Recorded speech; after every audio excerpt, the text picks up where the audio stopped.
যখন বুঝতে শিখেছি তখন থেকে আমি বিদেশে ছিলাম, তাই বাংলাদেশের মাটির সাথে এখন মিশতে কী রকম লাগে।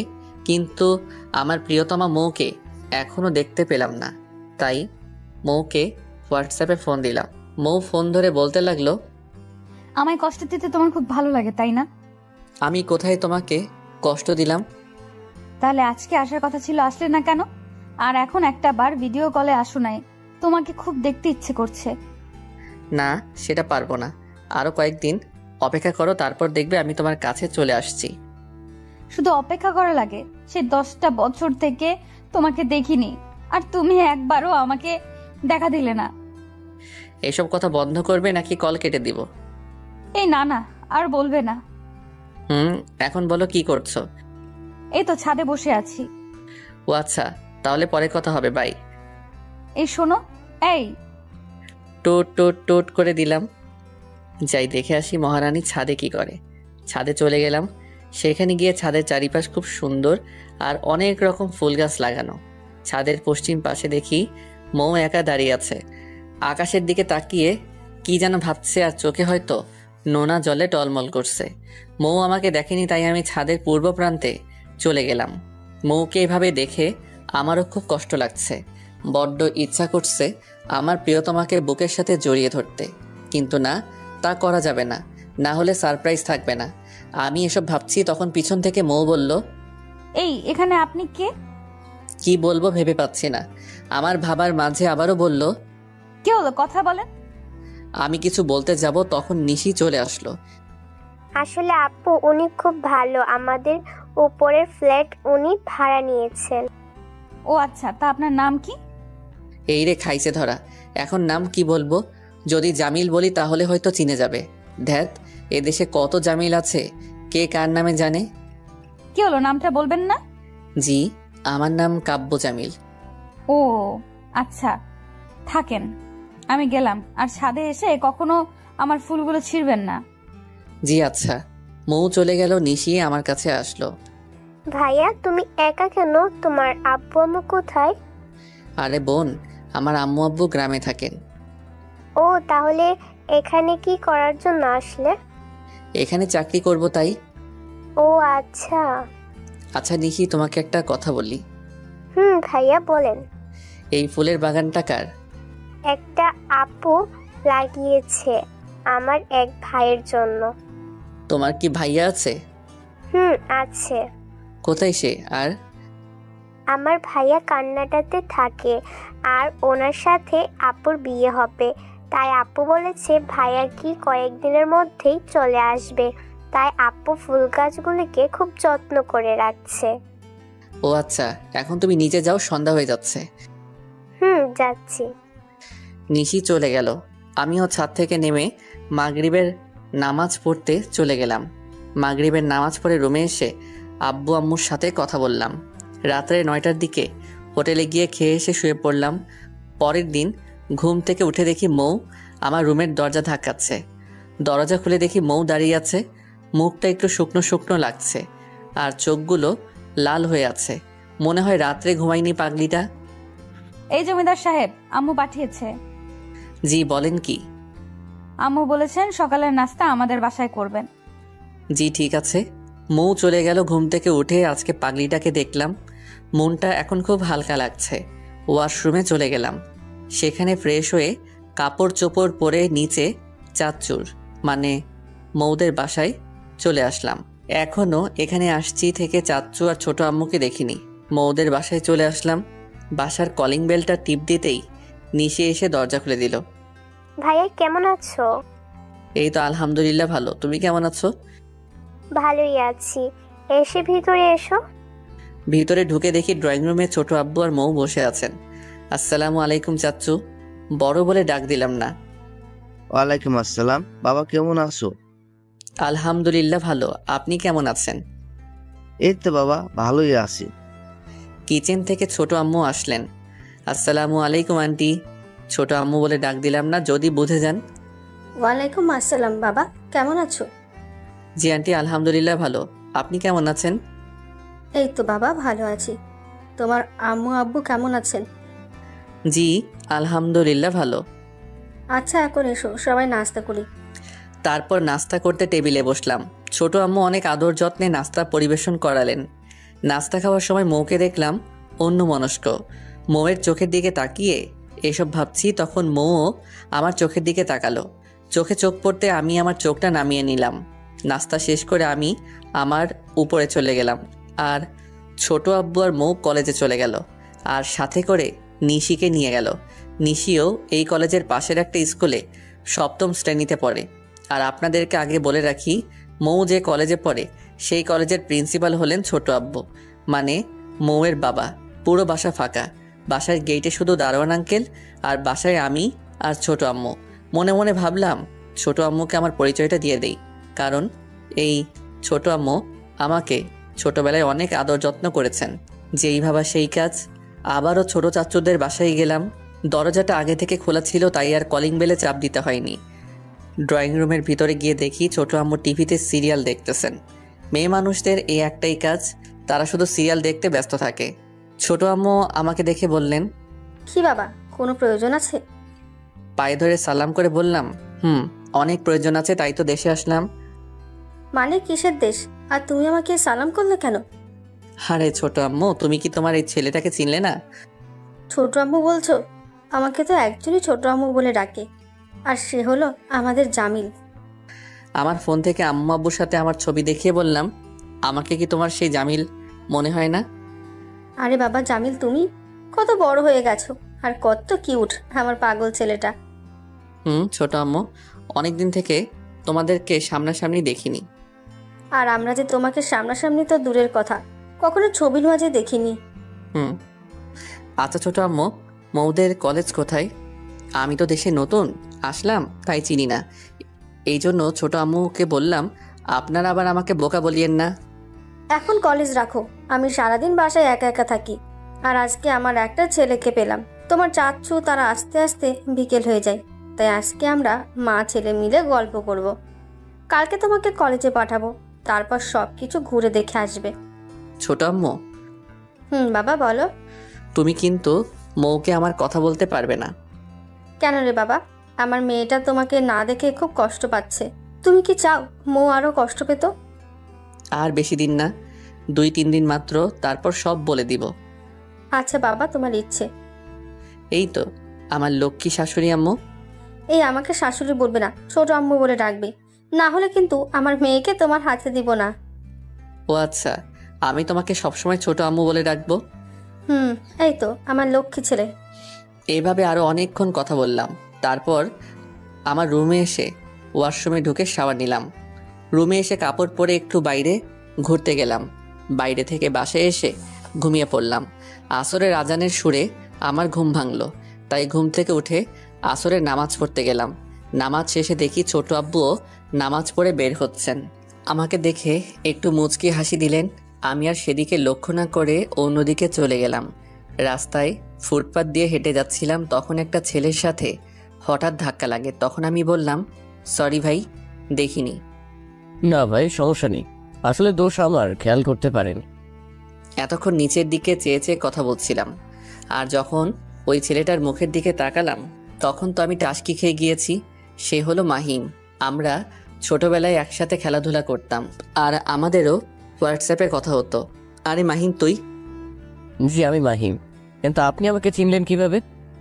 আরে শালা, আমি জামিল। সরি, আসলে আমি শুধু এক জামিলকেই চিনি, আর সে কানাডায় থাকে, কিন্তু আপনাকে চিনলাম না। হায় রে হায়, আমি সেই জামিল, গতকাল দেশে আসলাম। সত্যি আমার তো বিশ্বাস হচ্ছে না যে তোর সাথে দেখা হবে। বিশ্বাস করবি কিভাবে? আমাকে তো তুই কখনো দেখিসনি। ঠিক রে। তা এখন দেশে কিসের জন্য আসছিস? এখন দেশের থেকে যাব, এখানে আব্বুর একটা কোম্পানির শাখা আছে, এখন থেকে ওইটা আমি দেখাশোনা করব। ও ভালো, তাহলে আর আমাদের চাকরি করতে অসুবিধা হবে না। দোয়া করিস। আচ্ছা এখন বাসায় যা, আর পারলে রাত্রে বের হবি, আমরা আড্ডা দিব। আচ্ছা, আর কাউকে আমার পরিচয় দিবে না? আচ্ছা দিব না। আরও অনেকক্ষণ মাহিমের সাথে কথা বলে বাসায় চলে আসলাম। বাসায় এসে আবারও ছাদে উঠলাম, কিন্তু মৌকে পেলাম না। একটু অপেক্ষা করলাম, পরে যখন নেমে আসবো তখন দেখি আমার রূপকথার পরীটা ছাদে আসছে। মৌ ছাদে এসে প্রতিদিনের মতো মন খারাপ করে বসে আছে। তাই বললাম, আপনাকে দেখে খুব চিন্তিত মনে হয়। কি এমন চিন্তা করেন আপনি?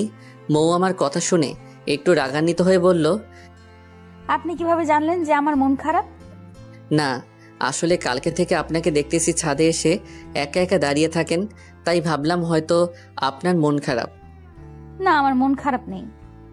আপনি এখন ছাদ থেকে যেতে পারেন।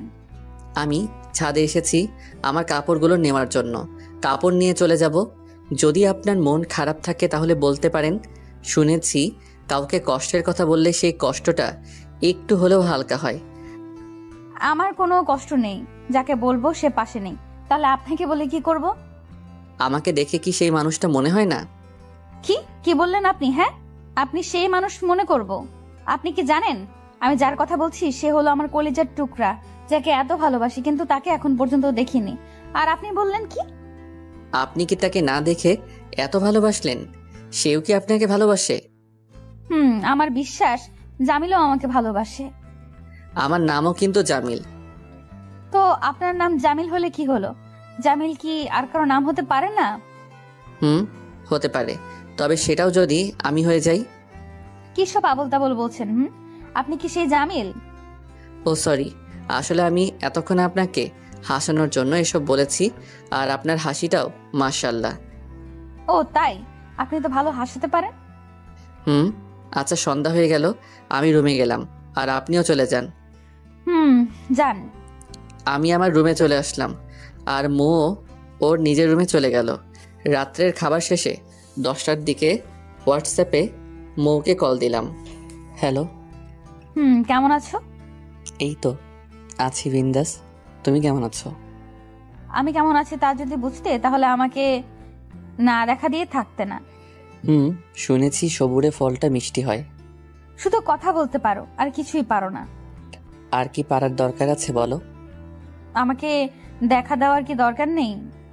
আরো 2টা দিন অপেক্ষা করো, তারপর আমি তোমাকে দেখা দিব। আচ্ছা, অপেক্ষা করব। এখন কি করছো? এই তো তোমার সাথে কথা বলছি। তুমি কি করো? আমিও। বড় আব্বু আর বড় আম্মু কেমন আছে? সেটা আমি নিজেও জানি না।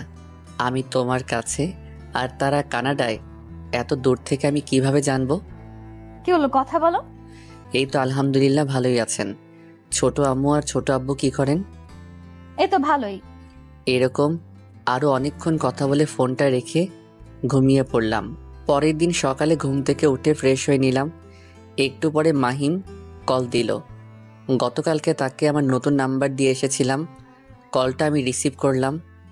হ্যালো দোস্ত, কি করিস? আমি এইমাত্র ঘুম থেকে উঠে ফ্রেশ হয়েছি। তুই কি করিস?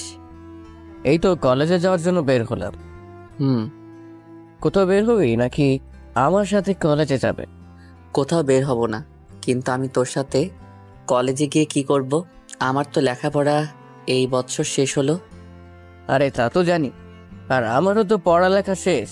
তবে আজকে আমাদের বিদায় সংবর্ধনা দিবে, তাই যাব। ও আচ্ছা, তুই আমার বাসায় আয়, তারপর একসাথে যাব। আসছি। মাহিমের সাথে কথা বলা শেষ করে নিচে ছোট আম্মুর কাছে গেলাম। তাদের দরজার সামনে গিয়ে দেখি মৌ খুব সেজেগুজে কলেজে যাচ্ছে।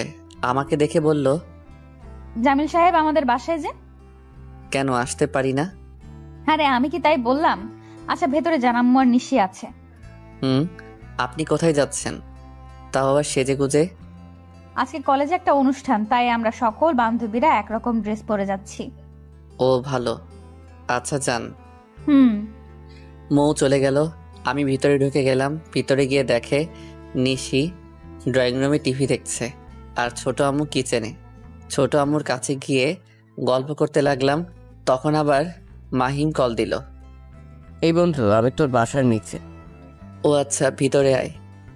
না রে, আমি যদি তোর কাছে যাই তাহলে তোকে তোর ছোট আম্মু আর ছোট আব্বু চিনে যাবে। আরে পাগল, বাসায় কেউ নেই, শুধু ছোট আম্মু আর নিশি। আর ছোট আম্মু আমাকে চিনেন। ও আচ্ছা, তাহলে আমি আসছি। মাহিম ছোট আম্মুদের বাসায় চলে আসলো। তারপর আমরা ছোট আম্মুর বাসায় একসাথে খেয়ে নিলাম। বের হলাম কলেজের উদ্দেশ্যে। আমি সাধারণ পোশাক পরে বের হইছি। আমাকে কেউ দেখলে মনে করবে আমি মধ্যবিত্ত পরিবারের ছেলে, আর মাহিম কিন্তু মধ্যবিত্ত পরিবারের একমাত্র ছেলে। দুই বন্ধু রিক্সা নিয়ে কলেজের গেটের সামনে গেলাম। সেখানে রিক্সা ভাড়া মিটিয়ে ভিতরে ঢুকছি। আমাকে সবাই অবাক হয়ে দেখছে। অবাক হওয়ার কথা, কারণ এই কলেজে তারা আমাকে কোনোদিন দেখেনি, তাই এই প্রথম দেখলো। মাহিমদের অনুষ্ঠান শুরু হলো, খুব সুন্দরভাবে অনুষ্ঠান উপভোগ করছি। একটু পরে দেখি আমার ডান পাশে মৌ আর তারা কয়েকজন বান্ধবী। আমি আর চোখে মৌয়ের দিকে তাকাচ্ছি। বেশ কয়েকবার তাকানোর ফলে হঠাৎ করে মৌয়ের একটা বান্ধবী দেখে ফেলে যে আমি মৌয়ের দিকে তাকাচ্ছি। সেই মেয়েটা মৌকে কনুই দিয়ে ধাক্কা মারল আর কানে কানে আমার কথা বলল।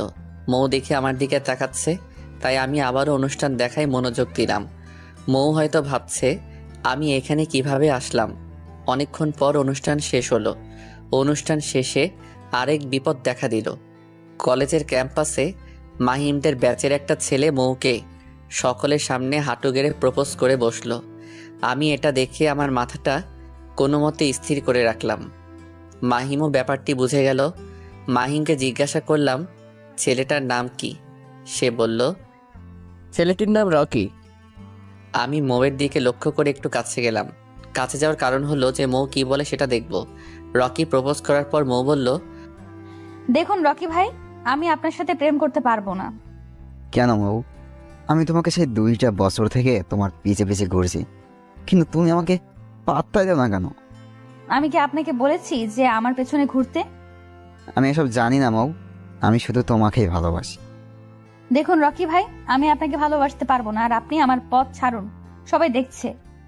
দেখুক সবাই, আজ বলতেই হবে, কেন তুমি আমাকে ভালোবাসো না বলো? চিৎকার করে লাভ নেই, আমার বিয়ে ঠিক হয়ে আছে, সুতরাং আমি আপনাকে ভালোবাসতে পারবো না। এটা আমি বিশ্বাস করি না। এতক্ষণ থেকে বোঝাচ্ছি, কথা কি আপনার কানে যায় না? মৌ রকিকে সজোরে 3টা থাপ্পড় দিল। আমি মৌয়ের থাপ্পড় দেখে খুব অবাক হলাম। মেয়েদের গায়ে এত শক্তি, তা আমার আগে জানা ছিল না। আমি আবারও তাদের কেলোকীর্তি দেখতে লাগলাম। এখানে যারা এসেছে সবাই মৌয়ের কাণ্ড দেখে অবাক। রকি বেচারা মার খেয়ে বলতে লাগলো, মৌ, আমাকে তুমি মারলে? এখন শুধু থাপ্পড় দিয়েছি, আমার সামনে থেকে যান, না হলে এখন জুতা পিটা করবো। রকি আর কোনো কথা না বলে মান সম্মান রক্ষার্থে গালে হাত দিয়ে মৌয়ের সামনে থেকে কেটে পড়ল। মৌ বাসার উদ্দেশ্যে চলে গেল। আমি মাহিমকে বললাম, দোস্ত, একটা শোরুমে যাব, চল। কিসের শোরুমে যাবে? আরে দোস্ত, একটা বাইক কিনবো, আয়। ও আচ্ছা, আয়। মাহিম আমাকে সিলেট জিন্দাবাজারের একটা শোরুমে নিয়ে আসলো। সেখানে অনেক রকমের বাইকের মডেল আছে। অনেকক্ষণ খুঁজে একটা বাইক বের করলাম, আর সেটা হলো ইয়ামাহা R15। বাইকটা খুব সুন্দর লাগলো, তাই কিনে ফেললাম। টাকাটা আমি ATM-এর মাধ্যমে দিয়ে দিলাম। দুই বন্ধু খুব খুশিতে নাচতে নাচতে মাহিমের বাসায় চলে আসলাম। মাহিম এতক্ষণ ড্রাইভিংয়ে ছিল, তাই সে নেমে গেল। আমাকে অবশ্য বলেছে তাদের বাসায় যেতে, কিন্তু আমি বললাম পরে একবার আসব। আমি বাইকটা নিয়ে আমাদের বাসায় চলে আসলাম। মৌ ছাদে ছিল, তাই দেখে ফেলছে, কিন্তু কিছু বলল না।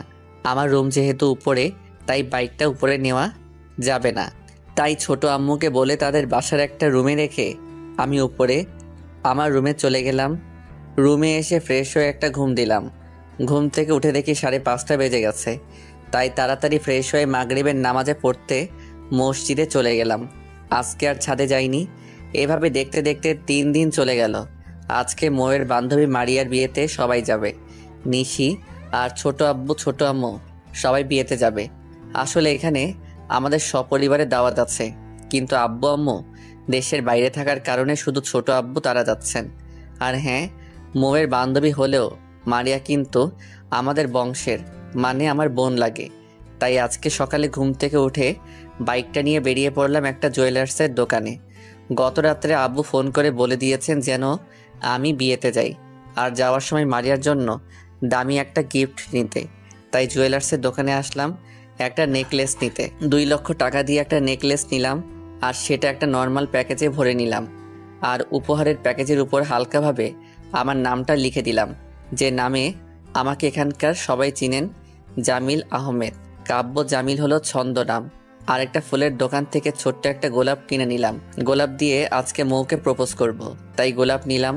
তারপর একটা হোটেলে দুপুরের খাবার খেয়ে বাসার দিকে রওনা দিলাম। বাসায় এসে ফ্রেশ হয়ে বিছানায় বসে বসে ফোন টিপছি।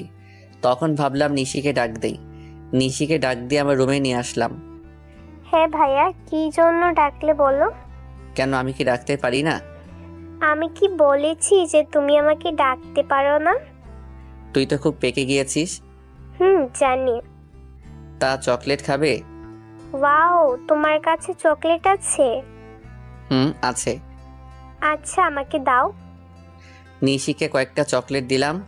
আসলে নিশি চকলেট পছন্দ করে, তাই আমার রুমে কতগুলো এনে রেখেছি। নিশির কাছ থেকে জানতে পারলাম তারা বিয়েতে যাবে বিকেল 4টার দিকে। যেহেতু বিয়েটা রাত্রে, তাই নিশি আমার সাথে একটু গল্প করে চলে গেল। আমিও একটু শুয়ে পড়লাম। 5টার দিকে আমার ঘুম ভাঙলো। ঘুম থেকে উঠে দেখি সবাই চলে গেছে মারিয়ার বিয়েতে। আমি ঘুম থেকে উঠে ফ্রেশ হয়ে মাহিমকে কল দিলাম। এই, কোথায় তুই? এই তো বাসায়। কেন? মারিয়ার বিয়েতে যাব, তুই তাড়াতাড়ি রেডি হয়ে আমার বাসায় চলে আয়। আচ্ছা, তুই রেডি হয়ে নে, আমি আসছি। তাড়াতাড়ি আয়। আমিও রেডি হয়ে নিলাম। একটু পরে মাহিম চলে আসলো, তাই আমরা দুজন বাইকটা নিয়ে চলে গেলাম মারিয়াদের বাসায়। সেখানে গিয়ে দেখি অনেক মেহমান আর রকিও এখানে এসেছে। আমরা ভিতরে ঢুকে গেলাম। আমার চোখ জোড়া শুধু মৌকে খুঁজছে, কিন্তু পাচ্ছি না। রাত 8টা হয়ে গেল, এখনও মৌকে দেখতে পেলাম না। একটু পরে নিশিকে দেখতে পেলাম। নিশিকে ডাক দিয়ে আমার কাছে নিয়ে আসলাম। এই নিশি, এদিকে এসো। ভাইয়া, তুমি এখানে? আসলাম এখানে। ভালো করেছো। জানি তো। তোমার আব্বু আম্মু কোথায়? আব্বু আম্মু উপরে, আর আপু এই কোণের রুমে আছে। এই রে, আমি তাকে কি জিজ্ঞাসা করেছি? তার আপু কোথায় সেই তো নিজেই বলে দিল তার আপু কোণের রুমে। ও আচ্ছা, তাহলে যাও। যাচ্ছি। নিশি চলে গেল। আমি আর মাহিম কোণের রুমের কাছে চলে গেলাম। সেখানে গিয়ে দেখলাম কোণের রুম মানে মারিয়ার রুমে মেয়ে মানুষ ভরা, তাই আর ভিতরে ঢুকিনি। রাত্রে 10টার দিকে মারিয়াকে বরের সাথে স্টেজে তোলা হলো, কিন্তু মৌকে দেখতে পেলাম না। আর বাকি সবাই আছে। আমি মৌকে খুঁজছি, কিন্তু পাচ্ছি না। আমি আর মাহিম আবারও মারিয়ার রুমের দরজার কাছে চলে গেলাম। সেখানে গিয়ে যা দেখলাম তা দেখে আমার মাথা চক্কর দিতে শুরু করলো। মৌ আর রকি দুজনই একটি রুমে। রকি আবারও মৌকে প্রপোজ করেছে, কিন্তু মৌ রাজি হয়নি। মৌ রকিকে বলল, দেখুন ভাই, আমি আগেও বলছি, এখনো বলছি, আমি আপনাকে ভালোবাসতে পারবো না, কারণ আমার বিয়ে ঠিক হয়ে আছে আর আমিও জামিলকে খুব ভালোবাসি।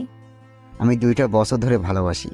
আমার ভালোবাসা তোমার কাছে প্রকাশ করলাম, আর তুমি যাকে কোনোদিন দেখনি তাকেই তুমি ভালোবাসো? হ্যাঁ, ভালোবাসি। এখন আমাকে যেতে দাও। সত্যি কি তুমি আমাকে ভালোবাসবে না? না, বাসবো না। তাহলে আমি কিন্তু তোমাকে ভালোবাসার জন্য জোর করতে বাধ্য হব মৌ। কি করবে তুমি? প্রয়োজন হলে তোমার গায়ে হাত দিব। রকির এ কথা শুনে আমার মাথায় যেন আসমান থেকে বাজ পড়ল। আবারও তাদের কথায় মনোযোগ দিলাম। কি? তোমার তো সাহস কম না? তুমি আমার সাথে অসভ্যতা করবে? প্রয়োজন হলে তাও করব। রকির এ কথা শুনে আমি আর মাহিম মারিয়ার রুমের ভিতরে ঢুকে গেলাম। আর আমি রকিকে উদ্দেশ্য করে বলতে লাগলাম, বাহ রকি সাহেব, বাহ, এটাই কি আপনার ভালোবাসা? একজন মানুষ যখন আপনাকে ভালোবাসে না, তাহলে এখানে জোর করার কি আছে? আমার কথা শুনে মৌ আমার দিকে চেয়ে থাকলো। মনে হয় মৌ খুব অবাক হয়েছে আমাকে দেখে। রকি আমার কথা শুনে আমাদের দিকে চেয়ে বলল, কে রে তুই? আমি কিন্তু তোকে আপনি করে কথা বলেছি, আর তুই আমাকে তুই করে বললি। তাহলে চল আমিও তোকে তুই করে বলি। আমি কিন্তু তোর দুলাভাই হই। কি? তুই দুলাভাই মানে? এই মাহিম, এই ছেলেটা কে রে?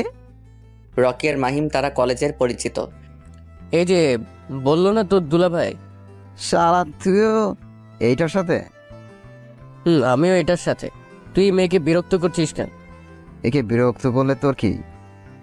মেয়েটা আমার বন্ধুর বউ হবে, তাই ভাবি হবে আর কি। কি বললি? তখন আবার আমি বললাম, কি দিয়ে তোর লাভ নাই, এখান থেকে ভাগ। আমরা কথাবার্তা বলছিলাম, তখন ছোট আম্মু মারিয়ার রুমে মানে আমাদের কাছে আসলেন, কিন্তু আমাকে খেয়াল করেননি। তিনি এসে মৌকে উদ্দেশ্য করে বললেন, এই, তোর কি কোনো কাণ্ডজ্ঞান নেই? সে কখন থেকে মারিয়াকে স্টেজে নেওয়া হলো, কিন্তু তোকে সারা বাড়ি খুঁজে বেড়াচ্ছি, পাচ্ছি না। হ্যাঁ আম্মু, আমি এখানে এই যে জামিল, ওনার সাথে একটু গল্প করছিলাম। ছোট আম্মু পিছন দিক দিয়ে তাকিয়ে দেখলেন যে এখানে আমি আছি, তাই বললেন, ও জামিল বাবা, তুমি তাহলে? তোমরা কথা বলো, আমি আসি। আমি ছোট আম্মুকে কিছু বলতে যাব, তখন মৌ আমার কথার মাঝে প্যাচ লাগিয়ে বলল, না আম্মু, আমি চলে যাচ্ছি। আচ্ছা তাহলে আয়। মৌ আর ছোট আম্মু চলে গেলেন। এখন এখানে আমি, মাহিম আর রকি। আমি রকিকে বললাম, দেখ ভাই, আমি মৌয়ের চাচাতো ভাই জামিল, ওর সাথে আমার বিয়ে ঠিক হয়ে আছে, আর কখনো ওকে বিরক্ত করিস না। এ কথা বলে আমি আর মাহিম মারিয়ার রুম থেকে চলে আসলাম মারিয়ার বিয়ে দেখতে। সেখানে আমার গিফটটা একজনের কাছে দিয়ে দিলাম। অনেক আনন্দে মারিয়ার বিয়ের কাজ সম্পূর্ণ হলো। তারপর খাওয়া দাওয়া শেষ করে যে যার মতো চলে গেল। মৌ তারাও চলে গেল। আমি আর এখানে থেকে কি করব, তাই আমি আর মাহিম চলে আসলাম বাসায়। মাহিমকে আজকে রাত্রের জন্য আমাদের বাসায় রেখে দিলাম। রাত প্রায় 2টা। আমি আর মাহিম জেগে আছি, দুজনে গল্প করছি। ভাবলাম মৌদের বাসা থেকে আসি, তাই আমার পকেটে রাখা গোলাপটা বের করে মাহিমকে বললাম, দোস্ত, সারাদিন থেকে এই গোলাপটা পকেটে রেখে দিয়েছি মৌকে প্রপোজ করার জন্য, কিন্তু মৌকে কখনো প্রপোজ করার সুযোগ পাইনি। তাহলে কালকে প্রপোজ কর। দ্যাট বেটা, মৌকে বলেছি 2 দিন পর, মানে আজকে ওর সাথে দেখা করব, কিন্তু মৌ মনে হয় মারিয়ার বিয়ের কারণে আমার সাথে যে আজকে দেখা হবে তা মনে হয় ভুলে গেছে। তাই ভাবছি এখন গিয়ে তাদের বাসায় প্রপোজ করে আসি। এই ব্যাটা ফাজিল, কালকে বিকালে প্রপোজ করিস, এখন ঘুমা, অনেক রাত হয়েছে, আর তারা সবাই হয়তো এখন ঘুমে আচ্ছন্ন। ও আচ্ছা, তাহলে কালকে বিকালে ছাদে প্রপোজ করব। এখন ঘুমিয়ে যা। 2 বন্ধু ঘুমিয়ে গেলাম। পরের দিন ঘুম থেকে উঠে দেখি বেলা 11টা বাজে, কিন্তু মাহিম এখনো সারের মতো ঘুমাচ্ছে। আমি তার ঘুমে বিরক্ত না করে উঠে গেলাম। তারপর ফ্রেশ হয়ে কাপড় চোপড় পরে রুমে বসে পড়লাম। কিছুই ভালো লাগছে না, তাই মাহিমকে ডাক দিলাম, কিন্তু উঠছে না। তাই জোরে ধাক্কা দিলাম। এক ধাক্কায় খাট থেকে নিচে পড়ে গেল আর চিৎকার করে বলতে লাগলো, ও আম্মা গো আম্মা, আমার কোমর শেষ, এই কোন শালা আমাকে ধাক্কা দিল রে? ওই মেয়েদের মতো চিৎকার করিস না, বেলা 11:30 বাজে, কিন্তু এখনো তোর ঘুম শেষ হয় না। ধুর বেটা, খুব সুন্দর একটা স্বপ্ন দেখছিলাম, আর তুই আমাকে খাট থেকে ফেলে দিলে। ও তাই, তোর আবার স্বপ্ন? তা মেয়েটা কে রে বন্ধু? শুধু মেয়ে নিয়ে মানুষ স্বপ্ন দেখে নাকি? সরে যাওয়ার সামনে থেকে।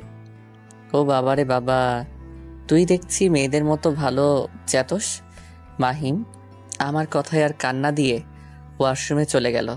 ওয়াশরুম থেকে বেরিয়ে এসে বলল বাইরে যাবে, তাই আমি আর মাহিম বাইরে চলে গেলাম। সেখানে গিয়ে 2 বন্ধু নাস্তা শেষ করে মাহিমকে তার বাসায় নামিয়ে দিয়ে জোহরের নামাজ পড়ে আমি আবার আমার বাসায় চলে আসলাম। বাসায় এসে আব্বু ফোন করে বললেন আগামীকাল থেকে আমি যেন আমাদের কোম্পানিতে এমডি হয়ে যাই। একটু বিশ্রাম নেওয়ার জন্য আবারও ঘুমিয়ে পড়লাম। ঘুম থেকে উঠে দেখি বিকাল 4টা হয়ে গেল। তাড়াতাড়ি ফ্রেশ হয়ে ছোট আম্মুর কাছে গেলাম। ছোট আম্মু, মৌ কোথায়? মৌ মনে হয় ছাদে গেছে। কিন্তু কেন বাবা? আরে না, ওই যে বলে দিব আমি সেই জামিল। ও আচ্ছা, আর আরেকটা কথা শোনো জামিল। হ্যাঁ ছোট আম্মু বলো। আসলে আমি তোমার ছোট আব্বুকে বলে দিয়েছি যে তুমি আমাদের সেই জামিল। ও তাহলে মৌ কি জানে? না বাবা, মৌ জানে না। আচ্ছা ছোট আম্মু, আমি গেলাম।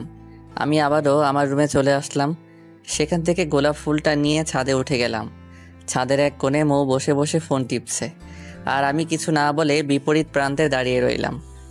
আজকে আমার মনের রানীকে খুব সুন্দর লাগছে, যে ভাষায় প্রকাশ করা যাবে না। আমি হালকা একটা কাশি দিলাম।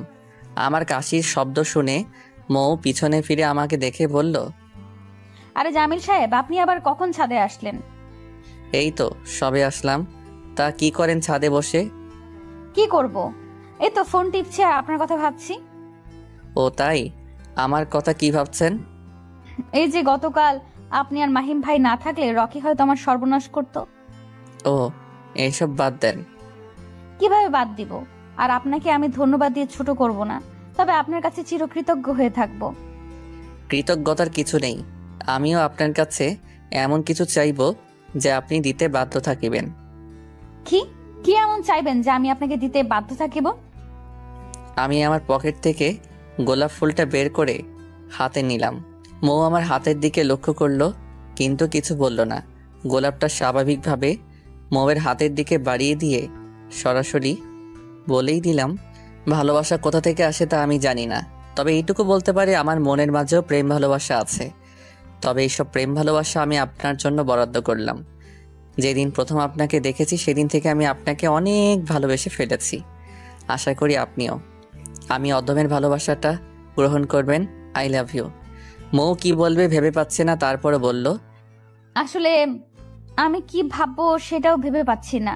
আপনি হয়তো আগে থেকে জানেন যে আমারও বিয়ে ঠিক হয়ে আছে, তারপরেও কেন আপনি আমাকে প্রেমের প্রস্তাব দেন? নিজের ভালোবাসা আর চেপে রাখতে পারিনি, তাই বলে দিলাম। তার মানে আমি কি ভাববো সব ছেলে সমান? সব ছেলে তো আর আপনাকে প্রপোজ করেনি। এখন বলেন, আমার ভালোবাসা কি আপনি গ্রহণ করবেন? দেখুন মিস্টার জামিল, আমি আপনাকে ভালোবাসতে পারবো না, সো আমাকে আর বিরক্ত করবেন না। আমি গেলাম, বাই। বাহ বাহ, আমার পাগলি দেখছি আসলেই আমাকে খুব ভালোবাসে, না হলে আমার আজকের এই প্রেমের প্রস্তাবে রাজি হয়ে যেত। যাই হোক, আমি বলে দেই যে আমি সেই জামিল যে কানাডা থেকে এসেছে। মৌ চলে যাচ্ছিল আর মৌয়ের হাত ধরে বললাম, আমি সত্যি আপনাকে ভালোবাসি, খুব ভালোবাসি। সব ছেলেই লুচ্চা টাইপের হয়, আপনার তো সাহস কম না? হাত ধরলেন কেন? আমি আপনাকে বললাম যে আমার বয়ফ্রেন্ড আছে, তারপরও কেন আমাকে ভালোবাসার কথা বলেন? এত জোরে থাপ্পড় মারলে? বেশ করেছি, আরো থাপ্পড় দিব। আপনি আজকে থেকে আমাদের বাসায় আর থাকবেন না, অন্য কোথাও বাসা দেখেন। সত্যি চলে যাব? হ্যাঁ, চলে যাবেন। আচ্ছা, যাচ্ছি। এ কথা বলেই আমি সিঁড়ি দিয়ে নিচে নামছি, আর আমার পিছন দিয়ে মৌও সিঁড়ি দিয়ে নিচে নামছে। আরেকটা কথা, ছাদে উঠতে হলে আমার রুমের পাশ দিয়ে যেতে হয়, যেহেতু আমি উপরের তলায় থাকি। তাই আমি আমার রুমের দরজার কাছে চলে আসলাম, আর মৌ যখন আমার দরজার সামনে আসলো তখন এক টান দিয়ে আমার রুমের ভিতর নিয়ে গেলাম আর দরজাটা লাগিয়ে দিলাম। আমার এরকম আচরণ দেখে মৌ হয়তো খুব অবাক হয়েছে এবং ভয় পেয়েছে। মৌ বলতে লাগলো, এই আপনি আমাকে রুমের ভেতর নিয়ে আসলেন কেন? আরে ভয় পাবার কিছু নেই, আমি তোমাকে কিছুই করব না, তবে তোমার জন্য একটা সারপ্রাইজ আছে। কি সারপ্রাইজ? আর সারপ্রাইজ দিতে হলে কি রুমের মাঝে দিতে হয় বা দরজা বন্ধ করে? আমি না হয় একটু অন্যরকম ভাবে সারপ্রাইজ দিব। দেখুন, আমাকে তাড়াতাড়ি যেতে দিন, সন্ধ্যা হয়ে যাচ্ছে। আরে জান পাখি, তুমি আমাকে চিনতে পারোনি। আমি মৌকে হোয়াটসঅ্যাপে কল দিয়ে জান পাখি বলে ডাকতাম। জান পাখি? আপনি কে বলুন? চিনতে কি এখনো কষ্ট হচ্ছে? কে আপনি বলুন?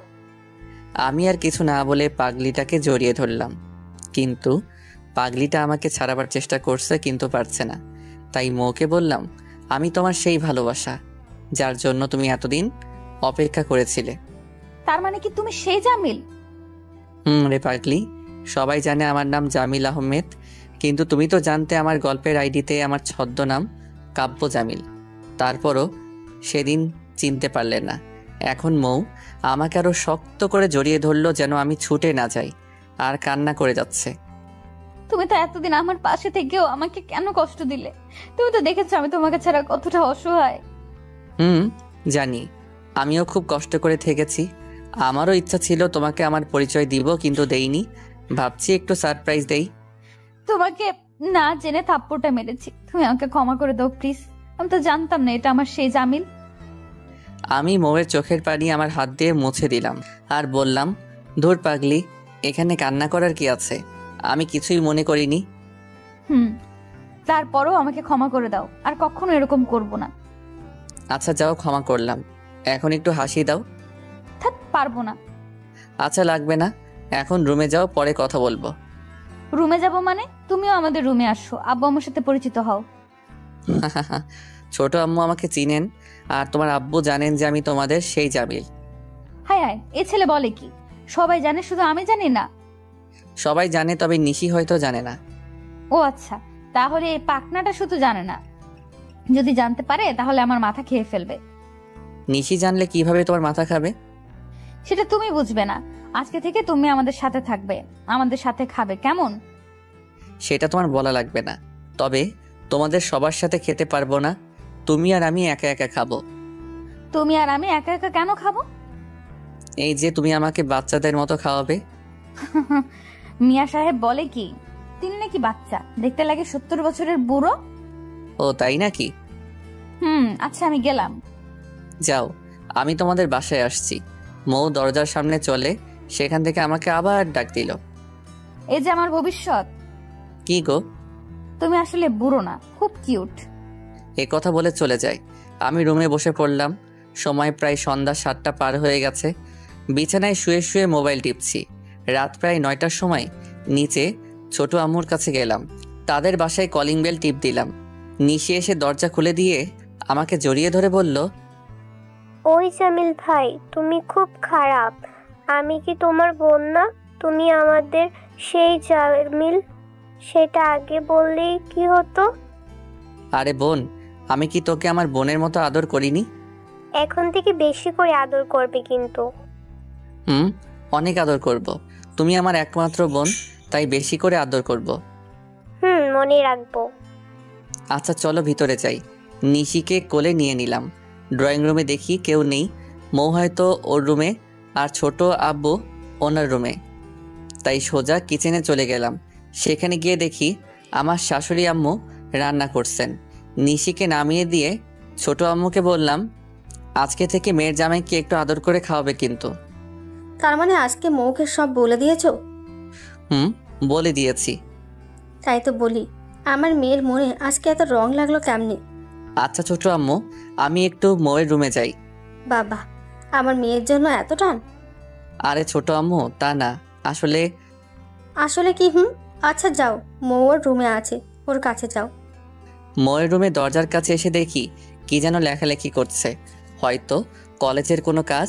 তাই আমি দরজায় একটা টোকা দিলাম, আর মৌ দরজার দিকে চেয়ে আমাকে দেখলো। তখন আমি বললাম, ম্যাডাম একটু ভিতরে আসতে পারি? আমার রুমে তোমার যখন খুশি আসবা, এটা বলার কি আছে? আরে তারপর একটা মেয়ে মানুষের রুমে না বলে আসাটা কেমন দেখায় না? আমি একটা মেয়ে মানুষ না, আমি তোমার হবু স্ত্রী আর এখন প্রেমিকা। ও তাই? তাই। আচ্ছা এসব বাদ দিয়ে এখানে এসে বসো। না, বসবো না, এখনই আমার রুমে চলে যাব। কেন? আরে বাবা, ছোট আব্বু শুনলে রাগ করবে, বলবে তোমার রুমে আমি কি করি। হায় আল্লাহ, এই ছেলে কয় কি? চুপচাপ এখানে বসো, আমি তোমার জন্য কফি নিয়ে আসছি। এই আমি কফি খাবো না, চা নিয়ে আসো। আচ্ছা চা নিয়েই আসবো। মৌ চা আনতে কিচেনে চলে গেল, আর আমি মৌয়ের রুম পরিদর্শন করছি। রুমটা খুব গোছানো। হঠাৎ বইয়ের সেলফে একটা ডায়েরি দেখতে পেলাম, তাই এটা হাতে নিয়ে পড়তে চাইলাম। কিন্তু পরক্ষণেই ভাবলাম আরেকজনের লেখা ডায়েরি পড়া ঠিক না। ডায়েরিটা হাতে নিয়ে এসব ভাবছি পড়বো কিনা রেখে দিব, কিন্তু ততক্ষণে মৌ 2 কাপ চা নিয়ে চলে আসছে। সমস্যা নেই, ডায়েরি তোমাকে নিয়েই লিখেছি, চাইলে পড়তে পারো। ও তুমি দেখে ফেলছো? কেন, দেখলে কি সমস্যা? নাকি চুরি করতে চাইছিলে? দেখলে তো সমস্যা, আমি কিন্তু চুরি করতে চাইছিলাম। আচ্ছা তোমার যা ইচ্ছা করিও, এখন চা খাও, ঠান্ডা হয়ে যাচ্ছে। খাচ্ছি। দুজন মিলে চা খাচ্ছি আর গল্প করছিলাম, কিন্তু আমি মৌয়ের চায়ের কাপ খাবো, তাই মৌকে বললাম, এই তোমার পিছনের দেয়ালে ওইটা কি? মৌ পিছনে ফিরে তাকালো, আর আমি সাথে সাথে আমার চায়ের কাপ ওর জায়গায় দিয়ে দিলাম, আর ওর চায়ের কাপ আমি নিয়ে নিলাম। কই পিছনে কি? ও এখানে কি ছিল? মনে হয় আমি ভুল দেখেছি। মিথ্যা বলার জায়গা পাও না? আমাকে বললেই তো হতো, আমার চায়ের কাপ তোমাকে দিয়ে দিতাম, আর তোমার চাটা আমি নিয়ে নিতাম। ও তাহলে তুমি বুঝে গেছো? বুঝবো না, এখন তোমার সবকিছুই আমার বুঝতে হবে। বেশ কতক্ষণ মৌয়ের সাথে গল্প করলাম, তারপর তাদের সেখানে রাত্রের খাবার খেয়ে আমার রুমে চলে গেলাম। রাত অনেক হয়েছে, তাই ঘুমিয়ে পড়লাম। পরের দিনকে দরজায় ধাক্কা দিল, তাই ঘুম থেকে উঠে দরজা খুলে দেখি মৌ দাঁড়িয়ে আছে। মৌ আমাকে বলল, বেলা বাজে 11টা, আর জমিদার সাহেব এখনো ঘুমাচ্ছেন। এত সকালে তুমি বলছো 11টা? তাহলে ঘড়ির দিকে তাকিয়ে দেখো। আমি ঘড়ির দিকে তাকিয়ে দেখি 11টা হয়ে গেছে, তাই বললাম 11টা হয়ে গেছে, তাতে কি হয়েছে? কেন, বড় আপু যে বললেন আজকে থেকে তুমি আজকে হাসি দিলাম, আর মৌ সেটা লক্ষ্য করলো। কি এভাবে হাসলে, কারণ কি? না কিছু না, এমনিতে হাসি দিলাম। সত্যি করে বলো, না হলে আমি তোমার সাথে অফিস যাব না। আসলে তোমাকে খুব সুন্দর দেখাচ্ছে, তাই একটু হাসি দিলাম। ও তাই? সত্যিই আমাকে আজকে সুন্দর দেখাচ্ছে? না, শুধু আজকে সুন্দর দেখাচ্ছে না, বরং প্রতিদিন তোমাকে সুন্দর লাগে। ইচ্ছা করে? কি ইচ্ছে করে? না, কিছু না। আরে বলো না শুনি। আরে তাড়াতাড়ি চলো, দেরি হয়ে যাচ্ছে। আচ্ছা চলো। আর এই নাও গাড়ির চাবি। গাড়ি চাবি দিয়ে কি করব? তাহলে যাবে কিভাবে? আরে আমার বাইকে যাব। ও সরি, তোমার বাইকের কথা আমার মনে নেই। আমার খুব ইচ্ছে তোমার বাইকের পিছনে বসবো। আসো তাহলে, কিন্তু একটা কথা, পেছন থেকে জড়িয়ে ধরতে হবে। সেটা তোমারে বলা লাগবে না। কেন বলা লাগবে না শুনি? কারণ সেটা আমি আগে থেকে ভেবে রেখেছি যে তুমি যেদিন গাড়ি চালাবে বা এমনি তো আমি তোমাকে জড়িয়ে ধরবো। ও তাই বলো? আচ্ছা এখন চলো অফিসে, এমনিতেও দেরি হয়ে যাচ্ছে। আচ্ছা, আমার বাইকটা নিয়ে অফিসের দিকে যাচ্ছি। মৌ আমাকে খুব শক্ত করে জড়িয়ে ধরেছে।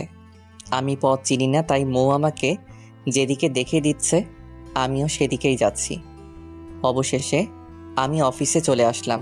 অফিসের সামনে এসে দেখি সকল স্টাফ অফিসের দরজার সামনে লাইন ধরে দাঁড়িয়ে আছেন, কিন্তু এখানকার ম্যানেজার সাহেবকে দেখতে পেলাম না। তাই মৌকে বললাম, এখানে ম্যানেজার কোথায়? এখানের ম্যানেজার চলে গেছে, তুমি নতুন একজন নিয়োগ দিবে। ও আচ্ছা। সেখানকার দায়িত্বশীল একজন কর্মচারী আমার কাছে আসলেন। আসসালামু আলাইকুম স্যার, আমি রাফি। ওয়ালাইকুম আসসালাম। কেমন আছেন রাফি সাহেব? আলহামদুলিল্লাহ স্যার, ভালো আছি। আপনি কেমন আছেন? এই তো আছি আলহামদুলিল্লাহ। আসেন স্যার, ভিতর আসেন আর তাদের সাথে পরিচিত হন। একে একে সবার সাথে পরিচিত হলাম। তারপর আমার কেবিনে আমি আর মৌ ঢুকে গেলাম। আমি কেবিনে ঢোকার সাথে সাথে মৌ গিয়ে আমার চেয়ারে বসে পড়ল। আমি একটু অবাক হলাম, তাই বললাম, তুমি দেখি কোনো কথা না বলে এখানে গিয়ে বসে পড়লে। বারে, আমি এখানে নতুন বসি নাই, আমিও এখানের বস ছিলাম। আর তুমি আসায় আমার সব মাটি হয়ে গেল, তাই শেষবারের মতো আরো একবার বসে পড়লাম। ও, তুমি কিভাবে এখানকার বস ছিলে? আরে আগে এখানে আব্বু বস হিসেবে ছিল, এটা কি জানো না? হ্যাঁ জানি তো। আর আব্বু কলেজে সময় দিত, তাই আমি সবসময় এখানেই আসতাম। ও তাহলে ভালোই করেছো। আমার যেদিন ভালো না লাগবে সেদিন তুমি এখানে আসবে। না গো জানু, অফিসে যে কাজের কত চাপ তা এখন হারে হারে টের পাবে। সেটা আমি দেখে নিব।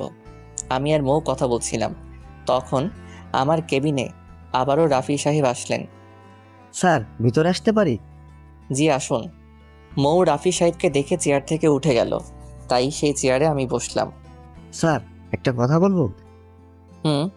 বলেন, সমস্যা নেই। আসলে স্যার, আমাদের ম্যানেজার সাহেব গত 2 দিন আগে অবসর নিয়েছেন। তাই এখন যদি আপনি বলেন তাহলে আমরা নতুন ম্যানেজার নিয়োগ দিয়ে দেই। রাফি সাহেব ম্যানেজার নিয়োগ দেওয়ার দরকার নাই। ম্যানেজার আমি আগে থেকে ঠিক করে রেখেছি, তিনি আগামীকাল থেকে অফিসে আসবেন। স্যার, কে সেই মানুষ যাকে আপনি ম্যানেজার হিসেবে নিয়োগ করলেন? সেটা কালকে দেখতে পারবেন। আচ্ছা, তাহলে আমি যাই স্যার। আপনি এখন আসতে পারেন। রাফি সাহেব চলে গেলেন। মৌ আমাকে জিজ্ঞাসা করলো, এই তুমি কাকে আগে থেকে ম্যানেজার হিসেবে রাখলে? আরে সে আর কেউ না, আমার বন্ধু মাহিম। ও তাই, ভালো করছো মিস্টার জান। জান পাখি। আমরা আরো কতক্ষণ অফিসে থেকে তারপর সবাইকে ছুটি দিয়ে দিলাম, যেহেতু অফিস শেষ হয় 4টার পর। কিন্তু আজকে সবাইকে 2টায় ছুটি দিয়ে দিলাম। আমি আর মৌ ও অফিস থেকে চলে আসলাম। মৌকে বললাম, এই কোথায় যাবো গো এখন? কোথায় যাব তা তুমি জানো? আরে বাবা, আমি যদি সব জায়গা চিনতাম তাহলে কি আর তোমাকে বলতাম? ও তাও ঠিক। আচ্ছা এখন তো বিকাল প্রায় 3টা, চলো ফুচকা খেতে সেলফি ব্রিজে যাব। সেলফি ব্রিজ কোথায় গো? আরে এই একটু সামনে সিলেটের কাজী বাজারে একটা সুন্দর ব্রিজ আছে, আর সেটা সেলফি ব্রিজ নামে পরিচিত। ও আচ্ছা, তাহলে চলো। আমি আর মৌ চলে গেলাম সেলফি ব্রিজে, কিন্তু সেখানে গিয়ে দেখি ব্রিজের ফুটপাতে শুধু কাপল আর কাপল। বাইকটা ব্রিজের ফুটপাতের একটা সাইডে রেখে আমি মৌকে নিয়ে ফুচকাওয়ালা মামার কাছে আসলাম। মৌ ফুচকাওয়ালা মামাকে বলল, মামা 2 প্লেট ফুচকা দিন। এই তুমি 2 প্লেট ফুচকা খাবে? আমি কিন্তু এইসব আজাইরা খাবার খাই না। কেন খাবে না? কেন? আবার আমি জীবনে এসব খাইনি, তাই খাবো না। জীবনে খাও নাই তো কি হয়েছে, আজকে থেকে খাবে। না, আমি খাবো না, পেট খারাপ করবে। আরে জান পাখি, কিছুই হবে না, প্লিজ আজকে না হয় আমার সাথে খেয়ে ফেলো। আরে ফুচকা আমি খাবো না বললাম তো। ও আচ্ছা, তাহলে আমিও খাবো না। এ কথা বলে মৌ চলে যাচ্ছে। আমি এক টান মেরে বুকের মাঝে নিয়ে আসলাম। আচ্ছা খাবো। না, খেতে হবে না, চলো বাসায় যাই। আরে বাবা বললাম তো খাবো, এতে এত রাগ করার আর কি আছে? তো কি করব, তোমাকে কত করে বললাম আর তুমি বলো খাবে না। আচ্ছা আর কখনো না করব না। মনে থাকা জানো। আরে জান পাখি মনে থাকবে। যাই হোক, দুজন মিলে ফুচকা খেলাম। আমি বেশি খাইনি, মাত্র 1 প্লেট খেয়েছি, আর মৌ রাক্ষসের মতো 4 প্লেট খাইছে। সবশেষে টাকা দিয়ে একটু ঘোরাঘুরি করছিলাম, তখন পকেটে থাকা ফোনটা বেজে উঠল। ফোনটা হাতে নিয়ে দেখি মাহিম কল দিছে, তাই ফোনটা রিসিভ করলাম। হ্যালো দোস্ত। নিশ্চয়। ফুপিয়ে কান্না করার আওয়াজ আসছে। আমার খুব ভয় লাগলো, এটা তো মাহিমের গলা, তার মানে কি মাহিম কান্না করছে? আমি আবারও বললাম, এই মাহিম কথা বল। নিশ্চয়। এই কথা বল, কি হয়েছে তোর? আরে বন্ধু, একটা সমস্যা হয়েছে। কেন, তোর কিছু হয়েছে? না, আমার কিছু হয় নাই, তুই আমার সাথে দেখা কর, তারপর তোকে সবকিছু বলছি। আচ্ছা তুই এখন কোথায়? আমি এখন বন্দর বাজার কোর্ট পয়েন্টে আছি। আচ্ছা তুই 10 মিনিট অপেক্ষা কর, আমি আসছি। আচ্ছা আয়। আমি মৌকে নিয়ে তাড়াতাড়ি আমাদের বাসায় চলে আসলাম। মৌ আমাকে জিজ্ঞাসা করেছিল কি হয়েছে। আমি বললাম জানি না কি হয়েছে, তবে গিয়ে দেখি কি হলো। মৌকে বাসার গেটে রেখে আমি মাহিমের কাছে চলে গেলাম। সেখানে গিয়ে দেখি মাহিম একা একা দাঁড়িয়ে আছে। আমি ছুটে তার কাছে গেলাম, তারপর জিজ্ঞাসা করলাম, এই পাগলি, কান্না করে তো দেখছি চোখ মুখ লাল করে ফেলেছিস, কি হয়েছে আমাকে বল। তুই তো জানিস আমি জারিনকে ভালোবাসি। মাহিম জারিন নামে একটা মেয়েকে খুব ভালোবাসে, কিন্তু আমি এখনো মেয়েটাকে দেখিনি। তবে মাহিমের কাছে শুনেছি মেয়েটা অনেক সুন্দর আর বড়লোক বাবার মেয়ে। জানি তো, এতে কান্না করার কি আছে? প্রায় 4 বছরের সম্পর্ক আমাদের, কিন্তু আজকে জারিনের বাবা আমাকে তাদের বাসায় যেতে বললেন। আমি গেলাম, মনে করেছিলাম হয়তো আমাদেরকে একত্র করে দিবেন, কিন্তু তিনি বললেন ওনার মেয়েকে যেন ভুলে যাই। কেন কেন জারিনের বাবা এমন কথা বললেন কেন? আমি মধ্যবিত্ত পরিবারের ছেলে, তাও আবার চাকরি করি না, তাই ওনার মেয়েকে উনি আরেকটা চাকরিওয়ালা ছেলের সাথে বিয়ে দিয়ে দেবেন, আর বলেছেন সেই ছেলে মাসে 30,000 টাকা বেতন পায়। ও এই কথা, তাহলে জারিন কি বলল? জানেন কি বলবে, ওর বাবার মুখের উপর আর কোনো কথা বলতে পারি, কিন্তু পরে আমাকে ফোন করে অনেক কান্নাকাটি করলো আর বলল একটা ছোটখাটো চাকরি যেন তাড়াতাড়ি ম্যানেজ করতে পারি। ও তাহলে জারিন সেই ছেলেকে বিয়ে করতে রাজি নয়, তাই না? তাই। পাগলিটাও আমাকে খুব বেশি ভালোবাসে। আচ্ছা তাহলে এখন চল, আর তোর জন্য একটা ভালো সুখবর আছে। আমার আর সুখবর দিয়ে কি হবে, যা ইচ্ছে ছিল তা তো আর পূর্ণ হবে না। ধুর পাগল, আমি আছি না, কালকে সকাল 10টায় বাসায় থাকবে। আমি এসে তোকে এক জায়গায় নিয়ে যাব, আর বিকাল 4টায় জারিনদের বাসায় যাব। কেন, 10টার সময় কোথায় যাবে? সেটা কালকে দেখিস কোথায় যাই। আচ্ছা এখন আমার সাথে আয়, তোকে বাসায় দিয়ে আমিও আমার বাসায় যাব। আচ্ছা চল। মাহিমকে নিয়ে ওর বাসার সামনে এসে ওকে নামিয়ে দিয়ে আমি আমাদের বাসায় চলে আসলাম। বাসায় আসতে আসতে রাত 8টা বেজে গেছে। তারপর খাওয়া দাওয়া করে আমি আমার রুমে চলে আসলাম। রুমে এসে শুয়ে পড়লাম। একটু পর মৌ আমার রুমে আসলো। আমি মৌকে দেখে শোয়া থেকে উঠে বললাম, তুমি এত রাতে আমার রুমে? আসলাম, কেন কোনো সমস্যা? অনেক সমস্যা। তাড়াতাড়ি তুমি আমার রুম থেকে যাও, না হলে আমি ছোট আব্বুকে বলে দিব। বলো, সমস্যা নেই, আমি আজকে তোমার কাছেই থাকবো। হায় আল্লাহ, মেয়ে বলে কি, কত বড় কথা, তুমি আমার কাছে থাকবে? কেন, থাকলে কি হয়? তুই যাবে না কি না বলো। আরে বাবা, আসলাম তোমাকে একটা খবর দিতে। কি খবর বলো? বড় আব্বু কল করে আব্বুকে বলেছেন আগামী সপ্তাহের মধ্যে আমাদের বিয়ে দিয়ে দিবেন। ও এত তাড়াতাড়ি? কিন্তু আম্মু আব্বু কানাডা থেকে না আসলে যে আমি বিয়ে করব না। আরে পাগল, তারা আসবেন আগামী পরশুদিন সকালের ফ্লাইটে, তারা আসছেন। ও তাহলে ভালোই হলো। আচ্ছা এখন যাও। আরে বাবা যাচ্ছি, আর মাত্র কয়েকটা দিন, তারপর দেখবে এই মন কি জিনিস। এই জামিলও কি জিনিস তা দেখাবো বাসর ঘরে। বাসর ঘর লাগবে না, এখন কি করবে করো। হ্যাঁ সত্যি করব। সত্যি বলছি। এতক্ষণ আমি খাটের মধ্যে বসেছিলাম আর মৌ দাঁড়িয়েছিল, তাই এখন আমি খাট থেকে উঠে মৌয়ের কাছে গেলাম। আচ্ছা এখানে না, বাইরে আসো। বাইরে অনেক ঠান্ডা, এখানেই করো। বেশি কিছু না, একটা কিস মাত্র। ও তাই, তাহলে তো বাইরে আসতে হবে। আচ্ছা বাইরে এসো। মৌ সামনে আর আমি মৌয়ের পিছন দিয়ে রুম থেকে বাইরে বের হচ্ছি। যখন মৌ রুমের বাইরে গেল তখন আমি ভিতর থেকে ঠাস করে দরজাটা লাগিয়ে দিলাম। এবার ইচ্ছা মতো কিস করো চাও। কুত্তা বিড়াল, সাদা বিড়াল, কালা বিড়াল, দরজা খুলবে এটা। বাহ বাহ, তুমি তো খুব ভালো বকা দিতে পারো। একবার দরজা খুল, তারপর দেখবে কি করি।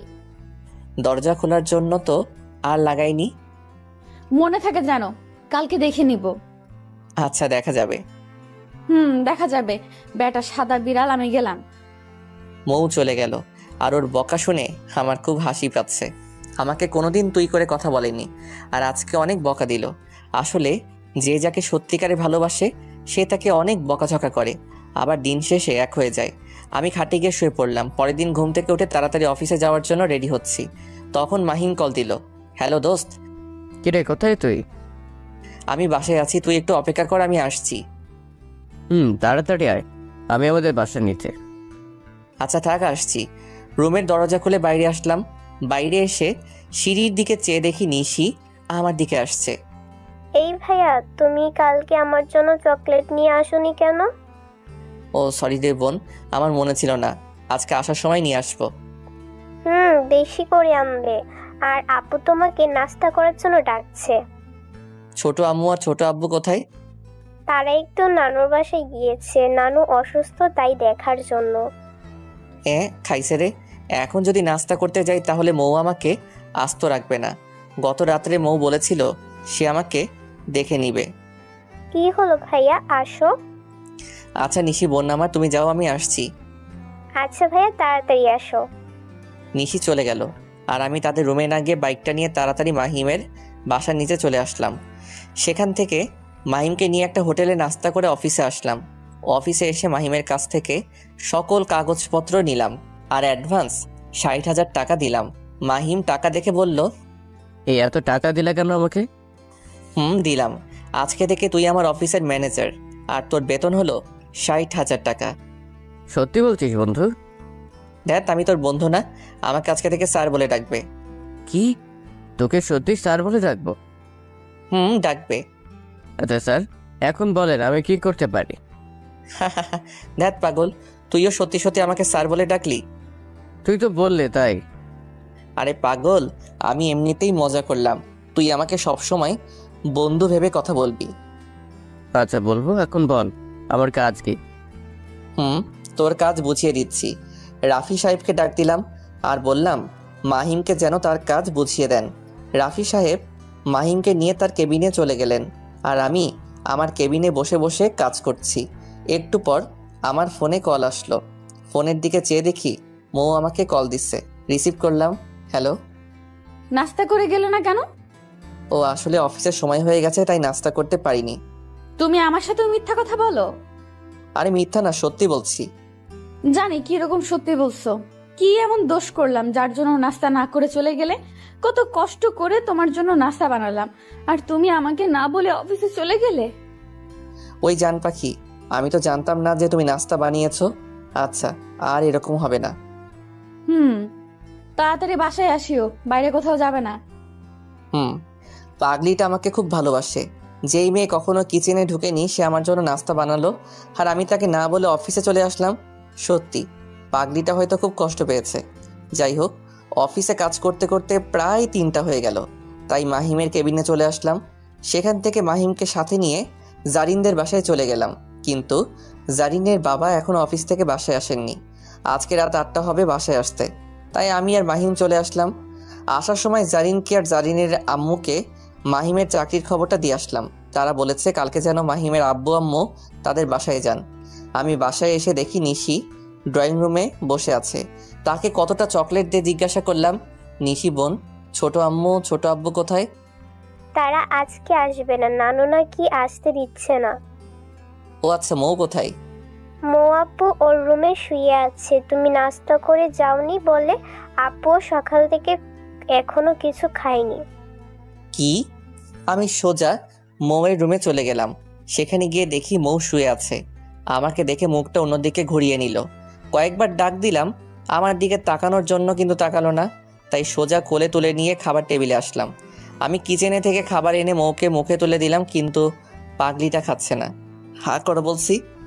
খাবো না, আর দয়া করে আমার জন্য কাউকে কষ্ট করতে হবে না। হা করে বলছি, না হলে কিন্তু। না হলে কি? আর কিছু বললাম না, তাই সোজা কিস করে দিলাম। মৌও আমার সাথে রেসপন্স দিল। একটু পর ছেড়ে দিলাম। এক কিসে প্রায় 3 মিনিটের মতো।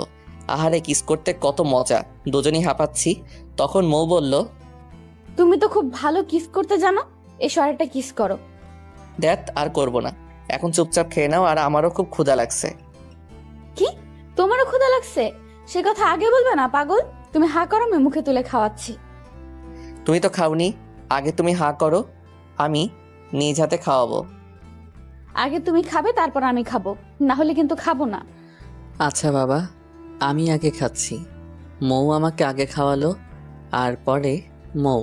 আমাদের এরকম কাণ্ড দেখে নিশি খুব বেশি হাসছে, তাই তাড়াতাড়ি খেয়ে আমার রুমে চলে গেলাম। আজকে রাত্রেও খেয়ে দিয়ে ঘুমিয়ে পড়লাম। পরের দিন ঘুম থেকে উঠে আমি, মৌ আর নিশি চলে গেলাম এয়ারপোর্টে। সেখানে অনেকক্ষণ অপেক্ষা করতে করতে আব্বু আম্মুর মুখ দেখতে পেলাম। তাদের কাছে থেকে লাগেজগুলো আমি গাড়িতে নিয়ে রাখলাম, আর মৌ আম্মু আব্বুকে পায়ে ধরে সালাম করলো। আম্মু আব্বু তো মৌ আর নিশিকে পেয়ে আমার কথা ভুলে গেছেন। মনে হচ্ছে আমি তাদের সন্তান না, মৌ আর নিশি তাদের সন্তান। আসলে আজকে দুইটাকে নিয়ে একটু হিংসা হচ্ছে।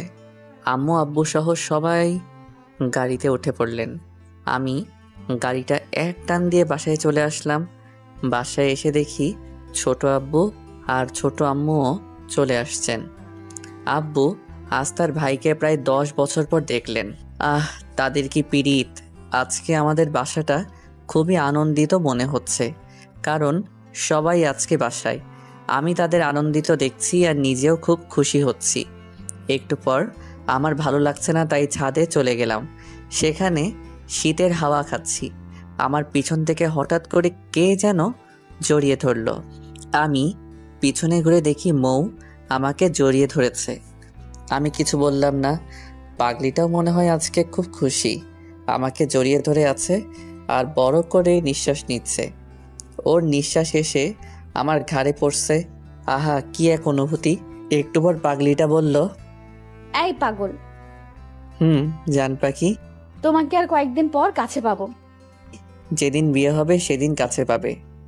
এই বিয়েটা কবে হবে? এত বিয়ের পাগল হলে কেন? তো কি করব, বিয়ে ছাড়া তো আর তোমাকে কাছে পাবো না। আর বেশি না, কয়টা দিন অপেক্ষা করো, তারপর দেখা যাবে। আচ্ছা, অপেক্ষা করলাম। সেই 10 বছর থেকে অপেক্ষা করতে করতে এখনো আমার অপেক্ষা শেষ হয়নি। আরে এরকম বলো না। আচ্ছা, আমি ছোট আম্মুকে বলছি, দেখি তিনি কি বলেন। বলো, গিয়ে যাও। আম্মুকে আবার বলিও না যে আমি বলছি বিয়ের কথা। কেন?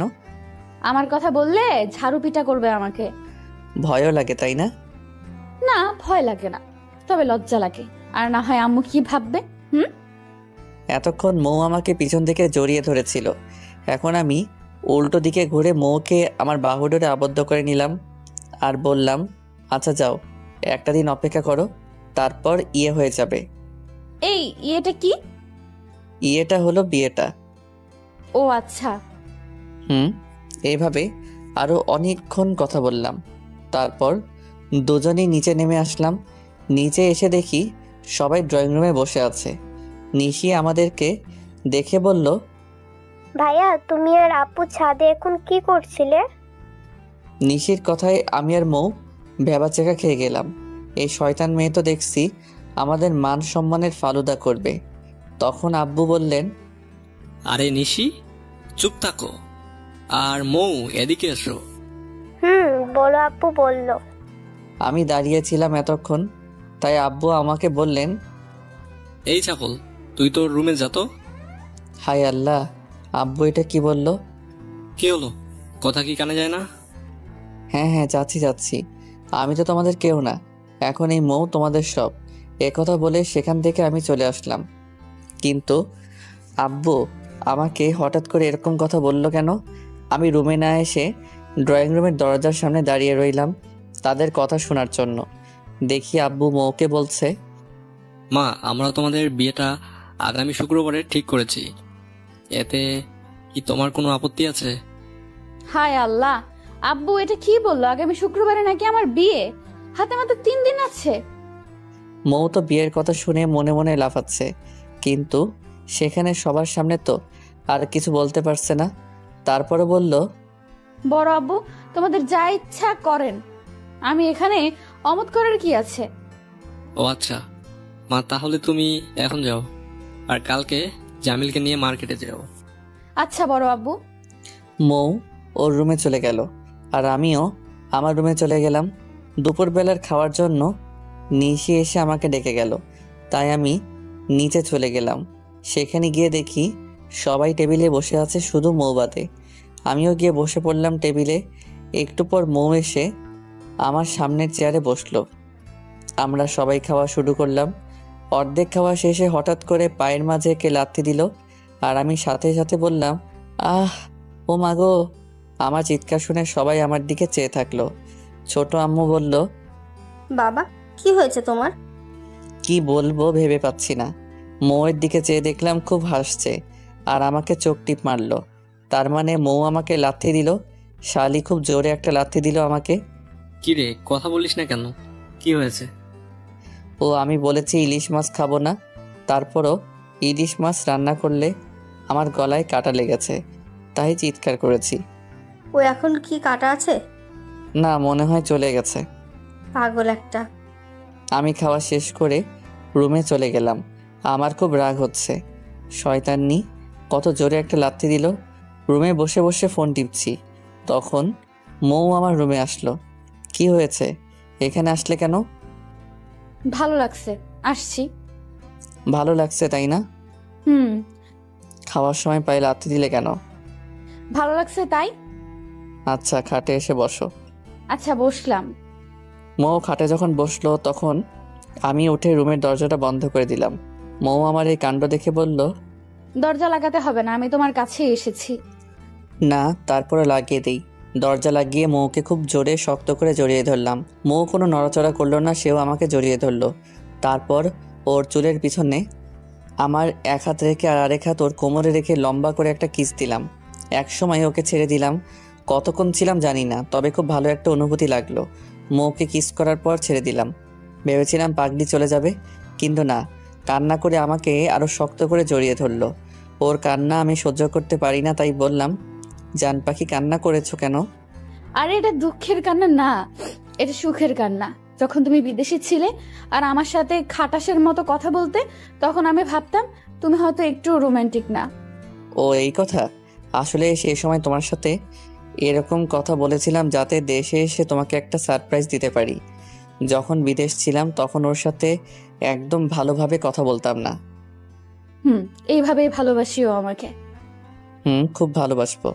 এখন কান্না থামাও আর তোমার রুমে যাও। যাচ্ছি। মৌ চলে গেল আর আমি একটা ঘুম দিলাম। ফোনের রিংটনে আমার ঘুমটা ভেঙে গেল।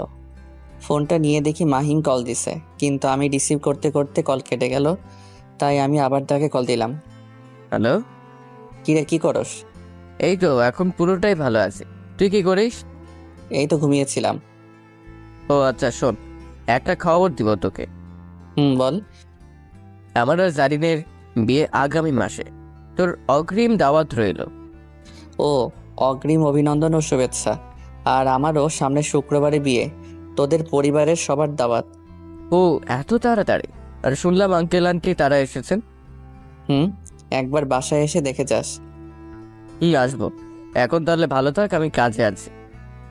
আচ্ছা। মাহিমের সাথে কথা বলে বাইরে একটু ঘোরাঘুরি করে আসলাম, তারপর আবার ঘুমিয়ে পড়লাম। পরের দিন ঘুম থেকে উঠে মৌ আর আমি শপিং মলে চলে গেলাম। সেখানে সকল শপিং করে বিকালে বাসায় আসলাম। আর আজকে থেকে সারা বাড়ি সাজানো হচ্ছে। বিয়ের এখনো 2 দিন বাকি। অনেক আত্মীয় স্বজন আর মেহমানরা এসেছেন। 2 দিন পর আজকে আমরা বিয়ের পিঁড়িতে বসে পড়লাম। আলহামদুলিল্লাহ, আমাদের বিয়ের কাজ শেষ হলো। এখন রাত 1টা। আমি বাসর ঘরের দরজার সামনে দাঁড়িয়ে আছি। প্রথমবার বাসর করতে যাচ্ছি, তাই একটু ভয় লাগছে। এক বালতি সাহস নিয়ে দরজাটা খুলে ভিতরে গেলাম। দরজা লাগানোর শব্দ শুনে আমার দিকে তাকালো। তারপর নিচে নেমে আমাকে সালাম করতে যাবে, তখন ধরে বললাম, এই জান পাখি, তোমার জায়গা আমার পায়ে নয়, আমার বুকে। আর সারা জীবন এই বুকের মাঝে রাখবো। আমিও চাই সারা জীবন তোমার বুকের মাঝে থাকতে। আচ্ছা, তুমি এখন কাপড় চেঞ্জ করো, আমি একটু আসছি। জান পাখি, কোথাও যাব না, এই রুমেই আছি। ও আচ্ছা, যাও। আমি আমার রুমের আলমারি থেকে একটা চিকন ডায়মন্ডের চেইন বের করলাম। এই চেইনটা আমি কানাডা থেকে এনেছিলাম মৌকে দেওয়ার জন্য, তাই আজকে দিচ্ছি। আমি খাটে এসে দেখি মৌ কাপড় পরে আছে, কিন্তু কুচিটা পারছে না। তাই আমি ওর কুচিটা ধরে যখন কোমরে গুজে দিব, তখন ওর সুন্দর নাভির দিকে আমার চোখ পড়ে যায়। তাই আর দেরি না করে নাভিতে একটা কিস দিলাম। আর মৌ সাথে সাথে চোখ বন্ধ করে নিল আর আমার মাথাটা শক্ত করে চেপে ধরল। এক সময় আমি সরে গেলাম। তারপর মৌ আবার খাটে বসলো। আমি এতক্ষণ মৌয়ের দিকে খেয়াল করিনি। আমার পরিটাকে গোলাপি কালার শাড়িতে কি সুন্দর লাগছে তা বলে বোঝাতে পারবো না। আমি এক ধ্যানে মৌয়ের দিকে তাকিয়ে আছি। আমি তার দিকে এভাবে চেয়ে আছি দেখে বলল, অনেক রাত হয়েছে, খাটে এসো। ও আসছি। আমি খাটে বসে মৌকে বললাম, তোমার চোখটা বন্ধ করো, একটা সারপ্রাইজ দিব। আমার কথা মতো মৌ চোখটা বন্ধ করলো আর আমি ওর গলায় চেইনটা পরিয়ে দিলাম। এবার চোখটা খুলো। ও মা, এটা কোন দিন কিনলে? কানাডা থেকে এনেছিলাম তোমার জন্য। খুব সুন্দর। ধন্যবাদ। আচ্ছা, আমার কাছে এসো। আসলাম। মৌয়ের কাছে যেতে ও আমাকে এক ধাক্কা দিয়ে খাটে ফেলে দিল। তারপর আমার ঠোঁট জোড়া দখল করে নিল। আজকে আর আমি বাধা দিলাম না, কারণ পাগলিটা আজকে থেকে আমার। অনেকক্ষণ পর ছাড়লো, তাই আমি আবারও কিস করে দিলাম। কি অনুভূতি রে ভাই, বলে বোঝানো যাবে না। এই মিয়া, আপনারা এখন যান, আমাদেরকে বিরক্ত করবেন না। আমরা করছি আর আপনারা দেখবেন তা হয় না। বাকিটা ইতিহাস।